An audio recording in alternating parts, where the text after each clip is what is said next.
ನೋಡಿ, ಮಂಡ್ಯ ಜಿಲ್ಲೆ ಶ್ರೀರಂಗಪಟ್ಟಣ ತಾಲೂಕು ಅಂಗಡಿ ಗ್ರಾಮ ಇದು. ಯಾವುದೇ ಲೀಸ್ ಇಲ್ಲ. ಮತ್ತು ನಮ್ಮ ಜಿಲ್ಲೆಯಲ್ಲಿ ಶ್ರೀರಂಗಪಟ್ಟಣ ತಾಲೂಕಿನಲ್ಲಿ 144 ಜಾರಿಯಲ್ಲಿದೆ. ಇದು ನೋಡಿ, ಅಕ್ರಮವಾಗಿ ದಂಧೆ ನಡೆಸ್ತವ್ರೆ. ಯಾರ ಹಕ್ಕದ ಜಾಗ ಇದು? ಸಾರ್ವಜನಿಕ ಹಣ ಲೂಟಿ ಆಗ್ತಾ ಇದೆ. ಅಧಿಕಾರಿಗಳು ಸಬು ಬೇಡ್ತಾರೆ. ಯಾಕೆ ಅಂತ ಅಂದರೆ ಎಲ್ಲ ಸ್ಟಾಪ್ ಮಾಡಿ ಅಂತ ಹೇಳ್ತಾರೆ. ನೀವು ನೋಡಿ, ಹಿಂದಿನ ನಾವು ಈ ಸ್ಪಾಟ್ಗೆ ಅಂಗಡಿ ಜಾಗಕ್ಕೆ ಬಂದಿದ್ದೀವಿ. ಯಾವ ಥರ ಕೆಲಸ ನಡೆದು ನೋಡಿ. ಕೂಡಲೇ ಮಂಡ್ಯ ಜಿಲ್ಲಾಧಿಕಾರಿಗಳು ಮತ್ತು ಸಂಬಂಧಪಟ್ಟ ಅಧಿಕಾರಿಗಳು ಈ ಸ್ಪಾಟಿಗೆ ಬಂದು ಎಲ್ಲ ಸೀಜ್ ಮಾಡಬೇಕು ಅಂತ ನಾನು ಒತ್ತಾಯ ಮಾಡ್ತಾ ಇದ್ದೇನೆ.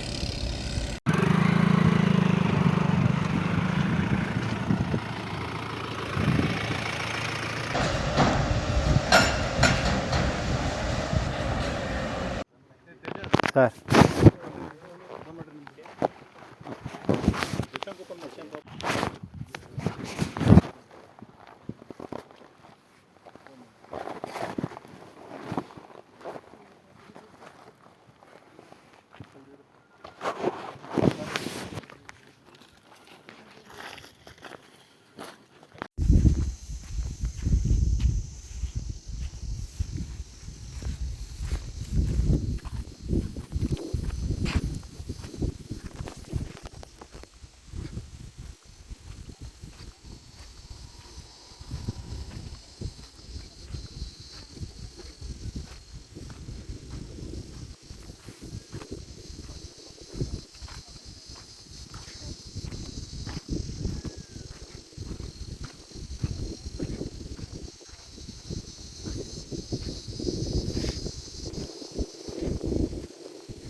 ಕರ್ನಾಟಕ ನ್ಯೂಸ್ ಡಿಜಿಟಲ್ ಚಾನಲ್ ಅನ್ನು ಈಗಲೇ ಸಬ್ಸ್ಕ್ರೈಬ್ ಮಾಡಿ.